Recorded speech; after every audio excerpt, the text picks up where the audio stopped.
আলোচিত ইউটিউবার আশরাফুল আলম ওরফে হিরো আলম দ্বাদশ জাতীয় সংসদের ঢাকা ১৭ আসনের উপনির্বাচনে স্বতন্ত্র প্রার্থী হয়ে আওয়ামী লীগের সাবেক তথ্য ও সম্প্রচার প্রতিমন্ত্রী মোহাম্মদ আলী আরাফাতের নিকট পরাজিত হন। নির্বাচনী প্রচারকালে তার ওপর হামলার ঘটনাও ঘটে, যা সে সময় দেশি বিদেশি সংবাদ মাধ্যমে গুরুত্বের সঙ্গে প্রচারিত হয়েছিল। ছাত্র জনতার এক দফা আন্দোলনের মুখে শেখ হাসিনার দেশত্যাগ ও সরকার পতনের পর ইতোমধ্যে আটক হয়েছেন সাবেক সরকারের প্রভাবশালী বেশ কয়েকজন মন্ত্রী ও নেতা।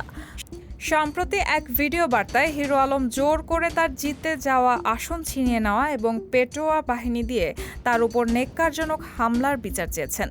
ভিডিও বার্তায় হিরো আলম বলেন, জোর করে আমার জেতা আসন আমার থেকে কেড়ে নেওয়া হয়েছে। সে সময় আরাফাত তার গুন্ডা বাহিনী দিয়ে আমার উপর বর্বরোচিত হামলা চালিয়েছে। আমি এ ব্যাপারে বনানী থানা এবং পরবর্তীতে ডিবির কাছে অভিযোগ জানিয়েও কোনো প্রতিকার পাইনি।